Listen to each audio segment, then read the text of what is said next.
¿Por qué necesitamos tener el conocimiento de ellas? Dice acá, dice, porque el tratamiento es en un entorno especializado.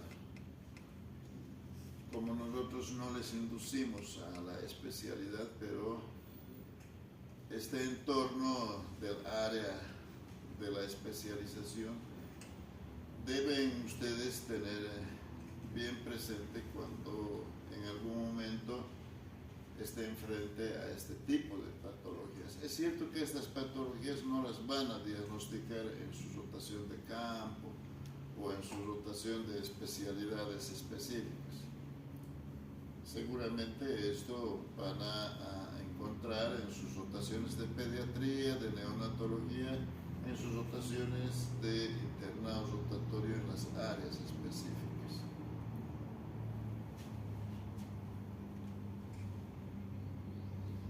Siguiéndonos entonces a este listado de patologías, vamos a intentar referirnos a la mayoría de ellos de una forma muy completa. Es un tema muy amplio, pero vamos a intentar quedarnos con los conceptos claros. Su compañero decía que la hernia diafragmática es una patología que es consecuencia de las anomalías que se presentan en la formación del piso torácico, de estructuras que contienen a la cavidad torácica. Por tanto, el diafragma, ustedes deben recordarse por sus conocimientos de embriología, se forma en las primeras 12 semanas, de la cuarta a la 12ª semana. Eso es universal para cualquier patología que tenga implicación congénita. Ustedes tienen que recordar que esa es la etapa de la organogénesis. Por eso es que los obstetras dicen a las mujeres embarazadas que los 3 primeros meses tienen que cuidarse de consumir adecuadamente no solamente los alimentos, sino que los medicamentos que por sí algunas mamás tienen la necesidad de consumir, pero tienen que ser educadas porque no tienen que consumir sin un asesoramiento médico correspondiente. Entonces, esto es lo que ocurre. Hay una falla entonces en la formación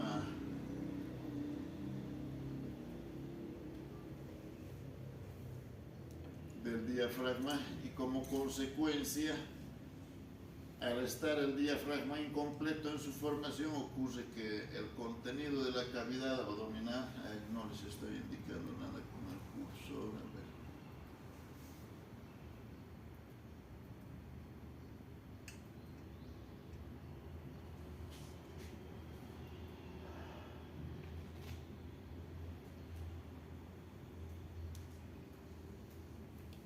Ahí está. Entonces ustedes ven que en realidad estas patologías no son difíciles de entenderlas. Por eso es que nos vamos a referir solamente a aspectos que nos permitan hacer diagnósticos rápidos. Entonces, si el diafragma está incompleto, ¿qué es lo que va a ocurrir? El contenido de la cavidad abdominal, por diferencia de presiones, rápidamente ha de ocupar el espacio que le corresponde al pulmón. Entonces, ¿qué significa esta patología? Significa esta patología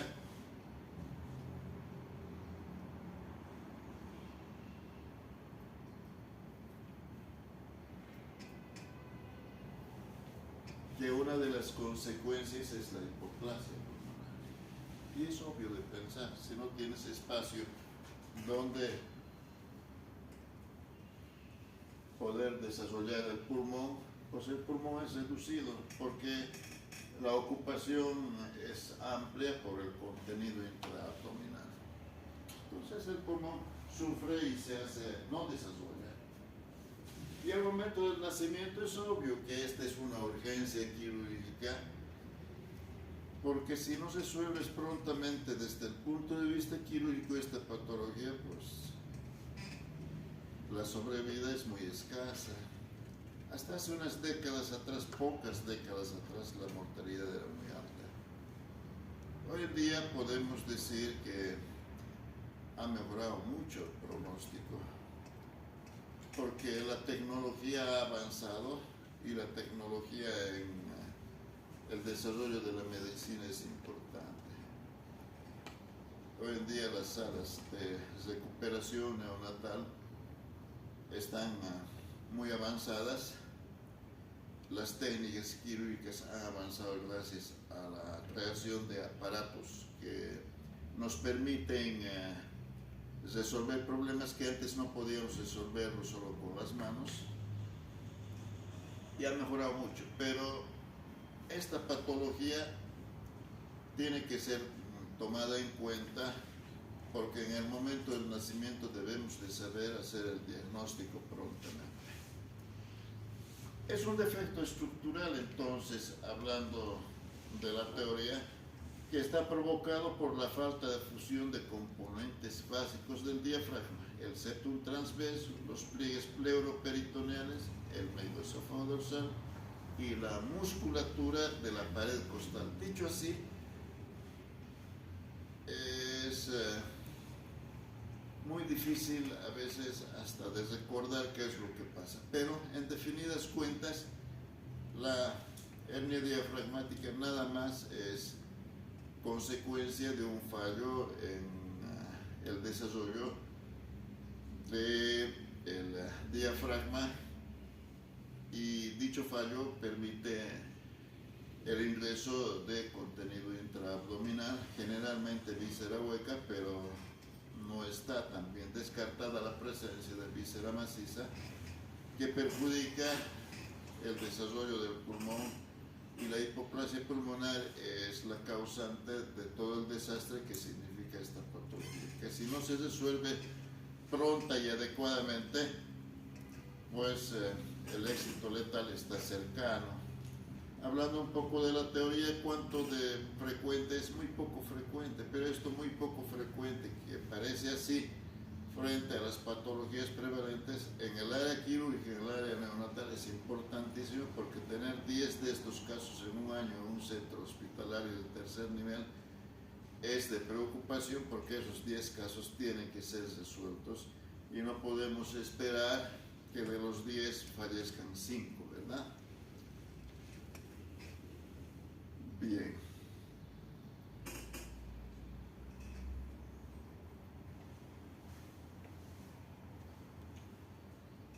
La dificultad respiratoria, que lleva clínicamente a la cianosis, a la disnea, y si podemos, por ejemplo, en esta placa radiológica, identificar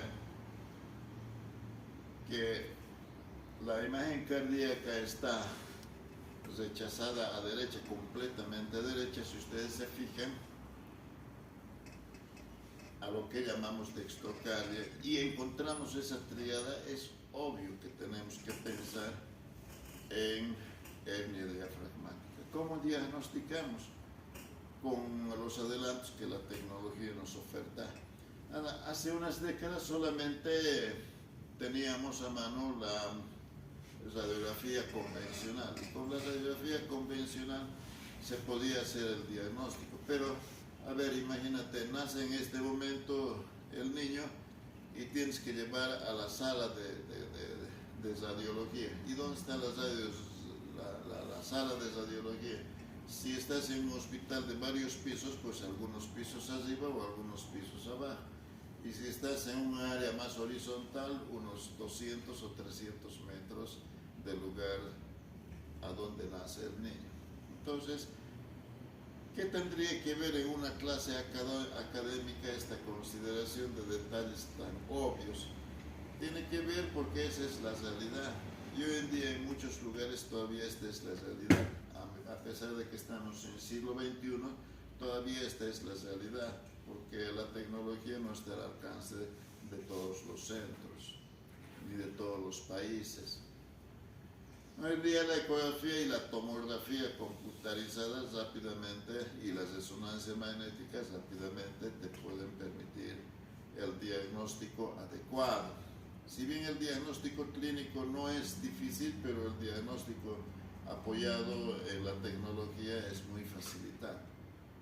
Pero no es tanto que nos preocupe esto en el diagnóstico, sino que hoy en día el diagnóstico tiene que ser prenatal. Por tanto, las especialidades un poco que se juntan con la ginecobstetricia y la pediatría y la neonatología van un poco más allá y hay que hacer el diagnóstico ya en principio. Por eso es que digo que la tecnología ayuda mucho y hoy en día la tecnología nos permite intraútero determinar estas patologías y hoy en día ya se plantea la cirugía intraútero, cosa que acá no podemos realizar si en muchos centros, aun cuando más adelantados que nosotros, no se los puede todavía realizar. Pero ese es el camino, pues estos problemas se tienen que ir resolviendo. Si no quirúrgicamente, otras veces tomando algunas medidas paliativas o algunas maniobras quirúrgicas parciales que no resuelvan completamente el problema, pero que por lo menos mejoren el pronóstico. Porque hemos dicho, ¿cuál es el problema acá? El problema es el diafragma. Por tanto, no ha de ser difícil separar el diafragma intraútero de manera que podamos darle oportunidad al pulmón para que pueda desarrollar adecuadamente. ¿Estamos? ¿Hay preguntas? Bien, eso es hernia diafragmática. Voy a hacer así lo más práctico posible porque solamente les voy a marear si es que quiero un poco ir más allá en consideraciones más de especialidad. Esto yo creo que es lo que necesitamos en quinto año en su conocimiento. Entonces, los problemas de esófago, las malformaciones esofágicas, las malformaciones traqueoesofágicas son otro grupo de patologías quirúrgicas del recién nacido que precisan de un conocimiento para su solución o por lo menos para su encaminamiento adecuado. Estas malformaciones traqueoesofágicas de manera general consideran varias: la atresia de esófago, estenosis de esófago, los problemas traqueales, los problemas traqueoesofágicos, la laringomalacia, la traqueomalacia. Existen muchas patologías, pero las vamos a englobar solamente en lo que es más representativo de estas patologías, la atresia de esófago. Entonces, ¿qué es la atresia de esófagos? Nuevamente nos vamos a embriología. Tan importante es la embriología y tan poco texto tenemos cuando en el primer año nos enseñan embriología, tan comprimido nos enseñan embriología que en verdad debíamos ampliar nosotros por mutuo propio, porque es importante el recordar los conceptos básicos de embriología. Entonces, ustedes saben que el origen de la vía aérea y de la vía digestiva es única, así como en el otro extremo la vía urinaria y la vía digestiva también es única inicialmente, y con el desarrollo embriológico se van identificando de manera que en la parte anterior de este brote único se va identificando y se va conformando lo que posteriormente será el tubo respiratorio. Entonces la tráquea que va por delante del tubo esofágico y la parte posterior del brote que se va identificando como lo que futuramente ha de ser el esófago.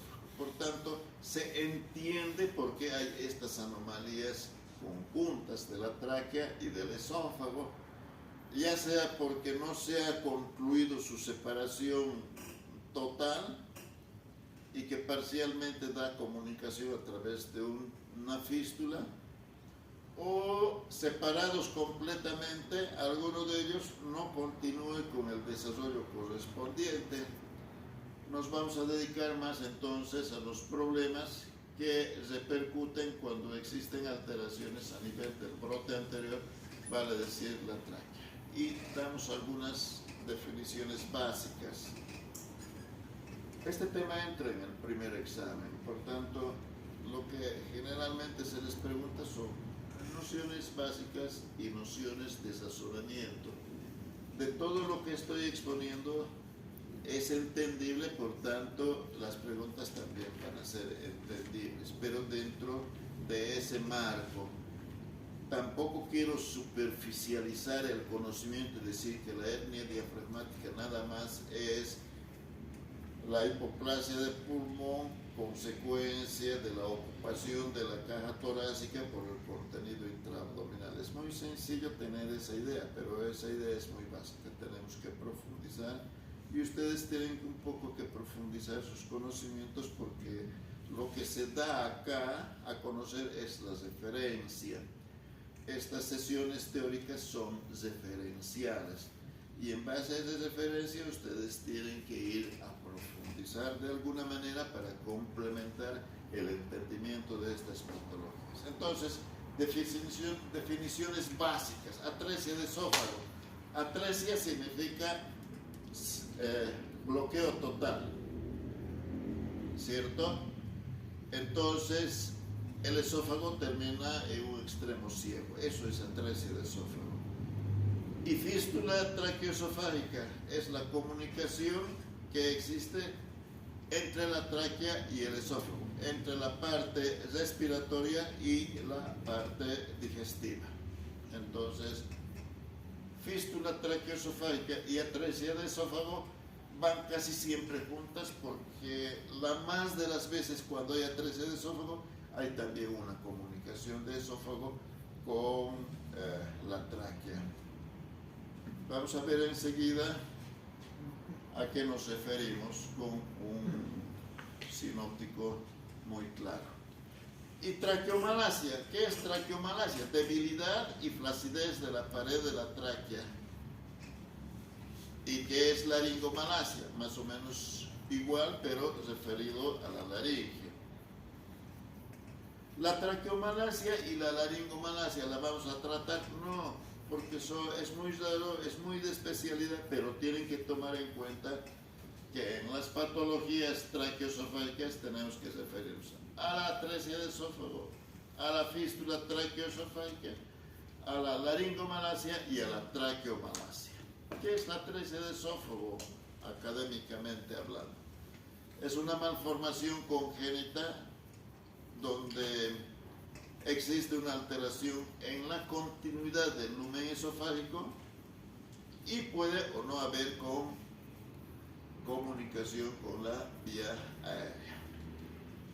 Igual que en la hernia diafragmática, en números es poco frecuente, uno de 2.000, uno de 3.000, cuando nuestro medio, como que nosotros tenemos en atención de estos casos, en nuestra especialidad nos da la atresia de esófago, y es una de las cirugías que las realizamos con cierta frecuencia porque estamos en hospitales de tercer nivel, y es obviamente que de cualquier lugar que exista una atresia, pues ¿a dónde llega? Al hospital de tercer nivel, a un centro de neonatología, a donde habemos los cirujanos pediatras que nos encargamos de operar, que hoy en día la operamos por vía ya toracoscópica cuando es la cavidad torácica, y por vía laparoscópica las patologías que son correspondientes a la cavidad abdominal. Por eso les digo que como la tecnología ha avanzado, pues en las últimas 2 décadas todo es a través de vía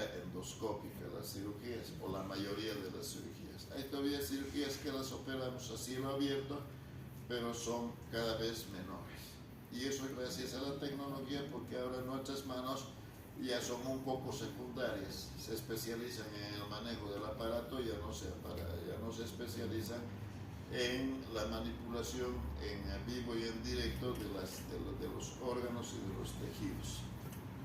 Entonces esa incidencia parece ser baja en la incidencia general, pero siempre tenemos en los servicios 20, 23 casos en una gestión, que son bastantes para considerar una casuística a considerar como importante dentro de la patología quirúrgica.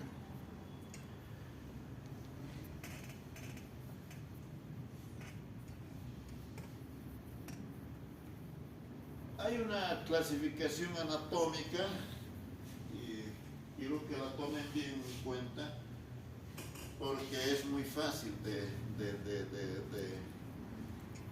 capturarla. Esta clasificación anatómica tiene su base en una clasificación anterior que es la clasificación de Gauss, que al final de cuentas son equivalentes, pero les nombro porque en algún momento les dirán esa es la clasificación de Gauss.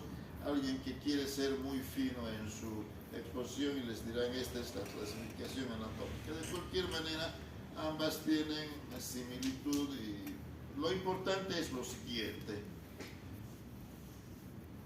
La atresia de esófago más frecuente es esta modalidad,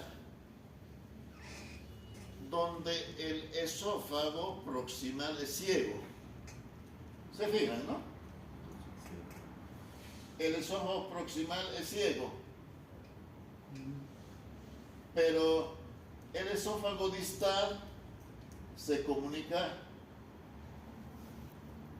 con la parte respiratoria, se comunica con la tráquea, por eso que se llama fístula tráqueo-esofágica. Entonces, la atresia de esófago de tipo 3 es la más frecuente, entre 80 y 85%, según casuísticas y según instituciones, pero va alrededor de 80-85%, es la más frecuente. Las otras son menos frecuentes. La segunda infrecuencia es aquella que tiene el esófago proximal ciego y tiene también el esófago distal ciego. Las otras son menos importantes. La atresia que tiene comunicación proximal y el esófago distal ciego, y la atresia que tiene la parte proximal comunicada con la tráquea y la parte distal comunicada también con la tráquea. Por favor, memoricen esto porque es importante. Y acá al extremo derecho encontramos una que en realidad no es atresia, porque acá no cumple con el concepto. Aquí no hay un segmento ciego. Aquí lo único que hay una comunicación del esófago con la tráquea, pero está dentro de esta clasificación de la atresia de esófago porque no podemos aislarla. Esta es la fístula tráqueo-esofágica aislada única, que muchas veces no se puede hacer el diagnóstico, es difícil porque en los otros casos enseguida vamos a ver cómo realizamos tan facilitadamente el diagnóstico, pero en este caso a veces meses y meses que no se puede realizar el diagnóstico si no sospechas. El paciente viene con unos meses, tiene resfriado, se atraganta, tiene tos, nadie se imagina que puede haber una patología, claro, tan poco frecuente como la fístula traqueoesofágica aislada, hasta que finalmente alguien dice, a ver, haremos algunos exámenes, nuevamente la tecnología. Si de principio utilizáramos la tecnología, pues no tuviésemos la dificultad de hacer el diagnóstico, pero a ver, en el razonamiento progresivo, primero utilizas la tecnología y después el razonamiento clínico. No, primero utilizas el razonamiento clínico y luego la tecnología. Pero en muchas patologías hoy en día preferimos la tecnología a utilizar el razonamiento. A la primera sospecha de una atresia de esófago, en los primeros meses de embarazo, una ecografía y nos puede dar el diagnóstico prenatal o intraútero. Entonces, ya no es tan clara la separación de qué es primero, el razonamiento clínico o la tecnología. Ves, directamente la tecnología te puede dar ya la posibilidad de tener tiempo para resolver adecuadamente el problema. Esta clasificación de luz es más o menos similar, pero ni la voy a referir. Pero la única diferencia es que se denomina tipo A a la 1, tipo B a la 2, tipo C a la 3. Entonces, en la clasificación de luz, la tipo 3 es la más frecuente. Esta que tiene la tipo C, esta que tiene el fondo proximal ciego y el distal comunicado a la tráquea. Es la misma, el mismo esquema, pero nada más que son finuras, y para evitarnos de cualquier dificultad de interpretación vamos a adoptar la clasificación internacional anatómica. ¿Por qué es importante tener claro este esquema? Porque el simple razonamiento nos hace tener en cuenta la urgencia de cada una de ellas en la solución y la forma de resolver, y además la forma de presentación. A ver, en este caso del tipo 1, por ejemplo, si el esófago está cerrado a proximal y está cerrado a distal, entonces clínicamente, ¿qué encuentras? Encuentras un recién nacido bello que no te da ningún problema en los primeros minutos. Estoy hablando del diagnóstico postnatal, porque el diagnóstico prenatal ya les he dicho que se hace con la tecnología. Entonces nace el niño, y si no puedes hacer nada prenatalmente, por lo menos ya estás preparado, que en el momento del nacimiento ya sabes qué tiene y sabes que en los próximos minutos qué debes hacer y en las próximas horas cómo debes resolver. Entonces, si el esófago proximal está ciego, ¿qué pasa entonces? Si el niño nace porque no tiene ninguna dificultad de respirar, no tiene ninguna dificultad digestiva en los primeros minutos.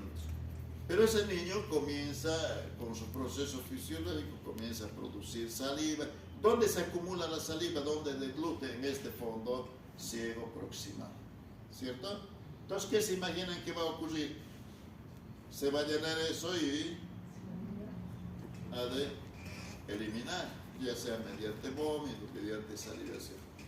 Y los chicos tienen muy poca posibilidad, porque no está integrado todavía su sistema de sobrevivencia, se ahogan muy fácilmente. No son como nosotros que nos atoramos y es difícil que nos aspiremos tan fácilmente, pero los recién nacidos se aspiran muy fácilmente. Entonces hay una aspiración, hay una broncoaspiración seguramente. Pero ¿cómo va a haber broncoaspiración? Porque esta saliva excedentaria, al haber el atoro, entra pues en la vía respiratoria, ¿cierto? Entra.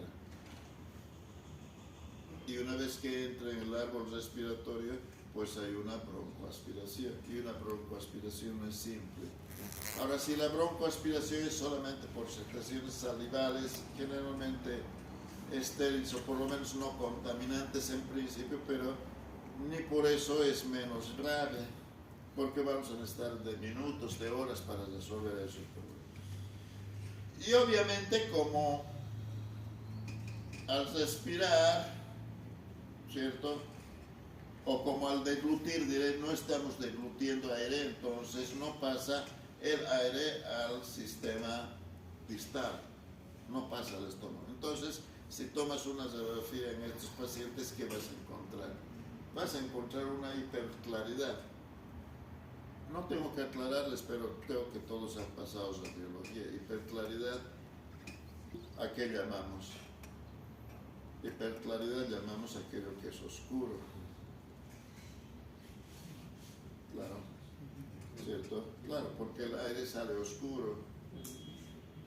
Tú tomas una radiografía, por fuera de la radiografía está oscuro. ¿Qué significa? Que ese ambiente, aire ambiental, es oscuro a la radiografía. Pero el razonamiento lógico es eso, pues hay una hiperclaridad.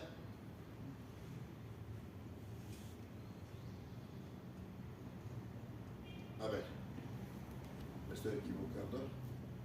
Si sacas una radiografía y no hay aire en el estómago, entonces no está oscuro, ¿no ve? Entonces hay una hiperclaridad, ¿no ha pasado aire.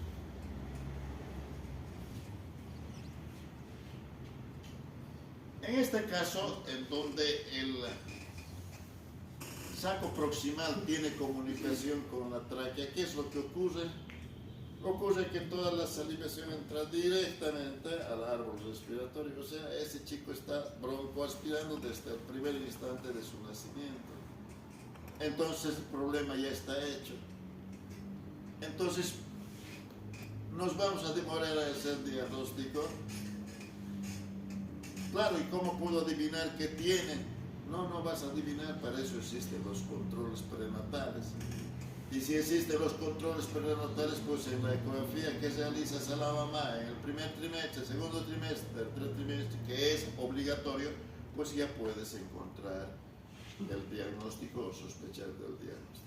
Y si te hacen la interconsulta como cirujano neonatal o cirujano pediatra, pues no tienes por qué equivocarte, y ese niño que va a nacer, ya en el momento que sabes que tiene una fístula proximal, ya estás en ese mismo momento en la sala de parto, estás tomando las medidas correspondientes, a veces paliativas y a veces ya de resolución definitiva. No voy a entrar en el tratamiento fino específico, pero tengo que referirme, sí, de alguna manera, a que esto debemos resolverlo en los primeros puntos. Ahora, como a distal no existe la deglución de aire, igual que en el caso 1, en las atresias de esófago de tipo 2, también existe una hiperclaridad cuando utilizamos la radiología convencional como método de diagnóstico. ¿Cierto? Es razonamiento puro, ¿verdad? ¿Cómo la clínica se facilita teniendo los conocimientos embriológicos, anatómicos, fisiológicos, fisiopatológicos? Cuando pasan en el grupo PDT1, la primera tarea que les doy es que revisen fisiología, fisiopatología y semiología. Y créanme, con la mayoría de los grupos tengo dificultad. Así que, doctores, saliendo de esta clase, por favor, reflejen sus conocimientos básicos, porque la ciencia médica nada más es el dominio de los conocimientos básicos de nuestra ciencia. Eso nos garantiza el entendimiento, eso nos garantiza el razonamiento adecuado basado en fundamentos de nuestra ciencia. No existen secretos en nuestra ciencia. Cuando alguien tiene dificultad para adquirir conocimiento en la ciencia médica, es que algo no está haciendo bien, o algo no tiene de base, o el fundamento no lo tiene, no ha cimentado su fundamento. Entonces, revisen sus conocimientos. No hay humano capaz de guardar en la memoria 3 o 4 años sus conocimientos. Por tanto, tienen que refrescar sus conocimientos. En el caso 3, cuando el proximal es ciego, es lo que ocurre en el caso 1, en el tipo 1. Las secreciones se acumularán y posteriormente podrá ser broncoaspirado si acaso pasa a la vía respiratoria. Pero acá la particularidad es que como el segmento distal está en comunicación con la tráquea, ¿qué es lo que ocurre? Entonces el niño respira y el aire se va a la vía digestiva, y se va al área digestiva, y se va al área digestiva, y después de pocos minutos aparece el abdomen aumentado de volumen, ¿cierto? Pero no ha deglutido aire, lo que pasa es que de la vía respiratoria pasa. Pero otra de las cosas importantes que ocurre es que, como el estómago tiene contenido líquido, existe un reflujo natural. Y a veces ni tan natural, porque en la posición horizontal, y a veces cuando le colocan al niño en posición invertida, más grave todavía, se llena todo el contenido gástrico a los pulmones. Entonces la broncoaspiración ya no es una broncoaspiración anterior, ¿verdad? Es una, si el término vale, una broncoaspiración. No es el término adecuado, pero el contenido intestinal, gastrointestinal, inunda al tubo respiratorio. con agravante de que el contenido gástrico es pues contenido ácido. Entonces, ¿qué lleva? Lleva pues a una patología más grave todavía, porque ya no se trata de una broncoaspiración simple. Aquí ya hay una implicación química, ¿cierto? Y esa implicación química lleva pues a desastres. La tipo 4 es la más catastrófica porque es la suma de la tipo 2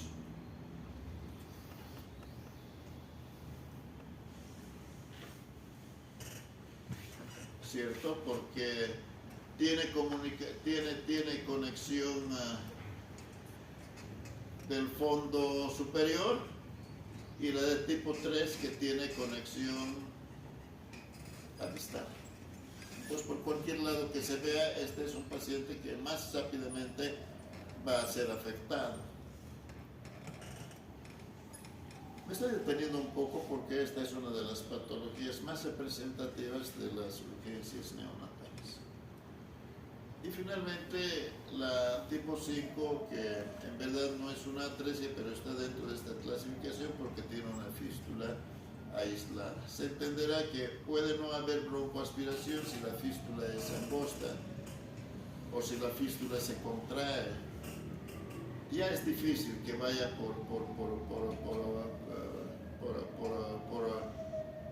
en forma pasiva la broncoaspiración. Tiene que haber alguna forma activa. Puede el niño tener tos, hacer esfuerzo, y entonces es donde más se manifiesta el pasaje del contenido aéreo al contenido digestivo.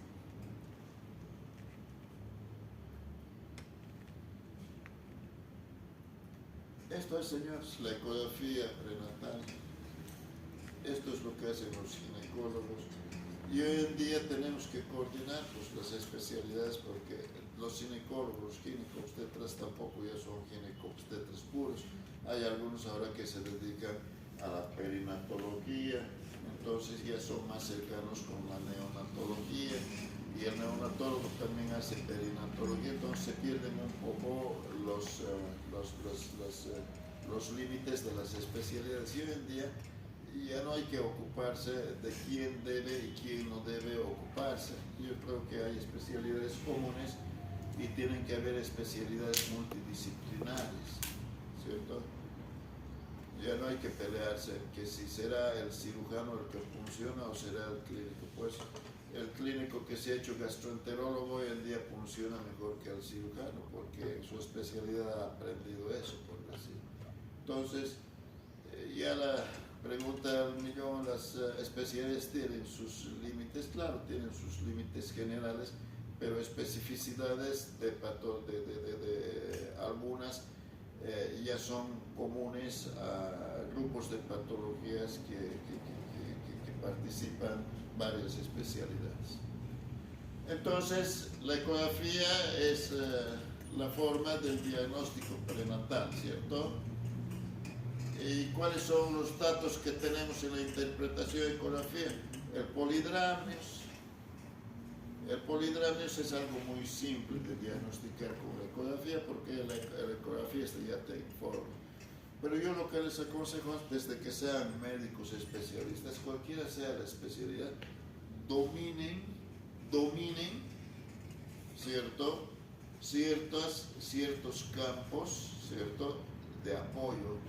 Entonces, si eres cirujano pediatra, no esperes que el radiólogo te diga qué tienes que hacer, porque el radiólogo tiene una especialidad general de la radiología, pero no puede superarte a ti, cirujano pediatra, que te encargas de esta patología, y tú tienes que enseñar al radiólogo cómo él tiene que buscar lo que tú quieres encontrar. Y esto les digo así porque hace unas 2 décadas y media los diagnósticos clínicos de apendicitis los realizamos con cierta exactitud, porque ya operábamos miles de estos, pero cuando apareció la ecografía nadie sabía utilizar la ecografía por lo menos a nivel de niños, y entonces fuimos los cirujanos pediatras los que fuimos con los radiólogos, y los radiólogos ecografistas. Hoy en día los radiólogos nos han superado porque hacen todos los días la ecografía y nosotros solamente estamos en las ecografías de nuestros pacientes, y hay ecografistas te dan y te dicen, doctor, ya vaya a operar, porque estoy hablando de una otra patología simple de todos los días, cuál es la apendicitis. No hay equívoco. Hoy en día 97% de los diagnósticos de apendicitis comprobadas se realizan con una ecografía, pero tiene que ser hecha por profesional que conoce. Entonces no puedes tú encargar al radiólogo, salvo que el radiólogo en algún momento pueda hacer más lo que tú haces. Pero a un ecografista que hace de manera general las cosas, no puedes encargarle que te haga algo más fino de lo que tú tienes que interpretar. Por tanto, tienes que estar presente en la sala de radiografía, en la sala de ecografía. No se olviden de ese consejo, por favor. Por más especialistas que sean, no dejen que los exámenes complementarios de la tecnología avanzada sea a través de informes, ¿cierto? No sé. Hoy en día no sé si será cierto, no sé si será verdad. Dicen que se confundieron con la rodilla de Mbappé.